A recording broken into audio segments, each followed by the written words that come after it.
If I would ask you how was or how is 2016, because we're still in it, what picture would you share? Would it be something like this? A rooster that looks like it has been attacked by 4 cats?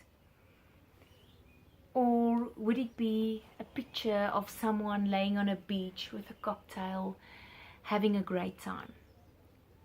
Now, most people that I've been talking to shared that it has been a difficult year, whether it was financially, health-wise, relationship-wise, or just work-wise.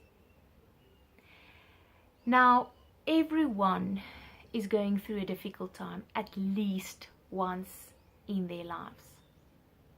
So how is it that when you are going through a difficult time, you feel like you're the only person in this whole world going through a difficult time? Let me tell you why. People don't share when it's going rough or tough or difficult.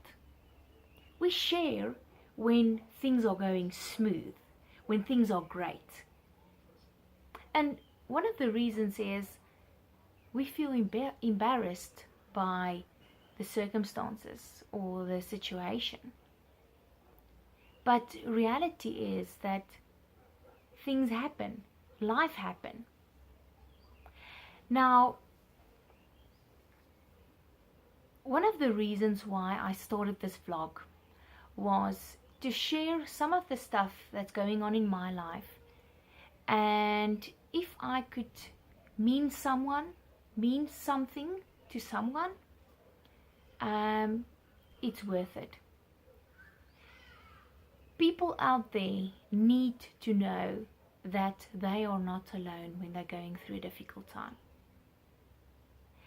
And when you go through a difficult time, you sometimes feel like you want to be alone because you don't want to share this with everyone.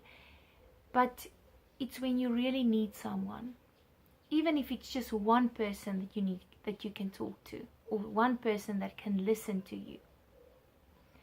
Now, I can't share everything that happened to me or us that happened in 2015 and 2016.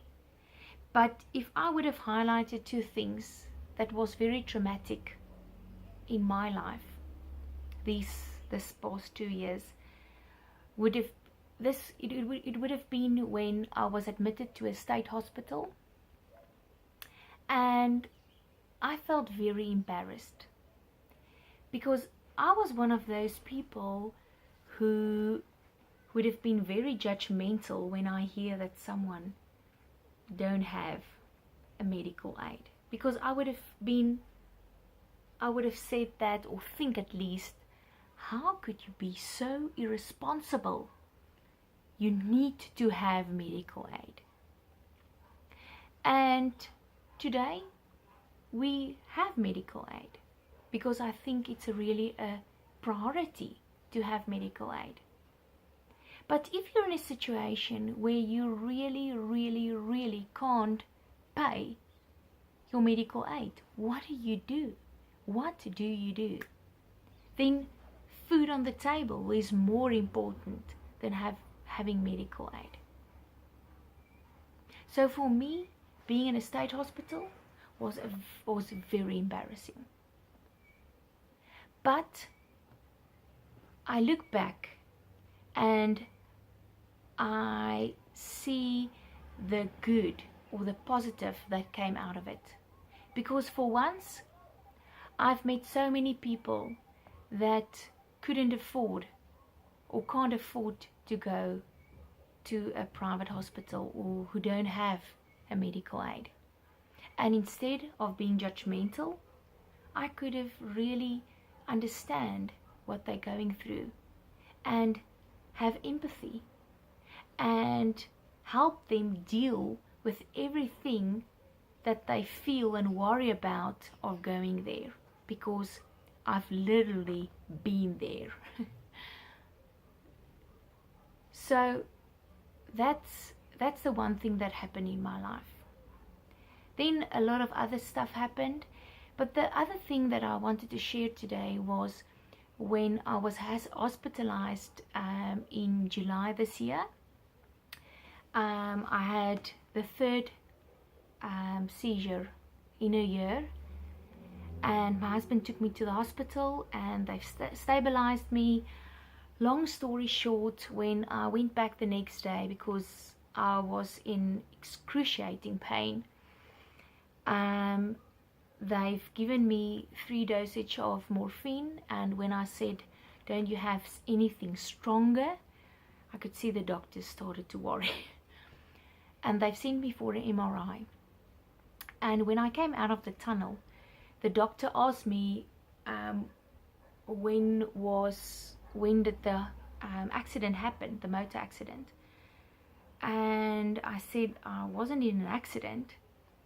So the doctor asked me what happened, and I said I had a seizure.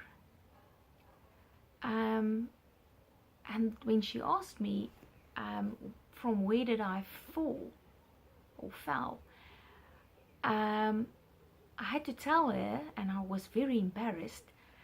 I didn't fall from something. I had a seizure in my sleep.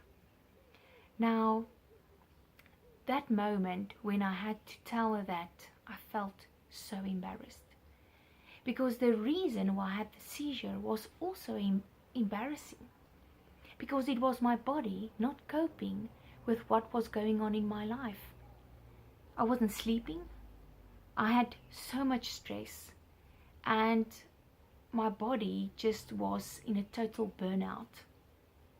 I couldn't deal with things that happened in my life. And for someone that wants to be in charge and wants to make things happen, it's really embarrassing to say this is getting the better of me. But for me to be in that situation where I had to tell people that I had a seizure, it wasn't my sleep, because of that I had a fracture, and that is why I have to wear this brace for 2 months, not walk for 2 months. But it really made me see that when you go through a difficult time and people ask you what's wrong because you're wearing a brace, so they are going to ask you what's wrong and what happened, and you start to share what's going on, they also open up and they share what is currently going on in their lives. And you know what? Most people just want someone to listen to them. Just someone asking, is there anything that I can do for you? Whether it is praying for you, or just making you a cup of coffee, or just be there for you. Now, I want to challenge you today to look back, or just sit and look to what's happening in your life and ask yourself, how can you take this situation that is that's an embarrassment in your life and just change it around and use it as an opportunity to motivate someone, or just be there for someone else? Are you taking up that challenge?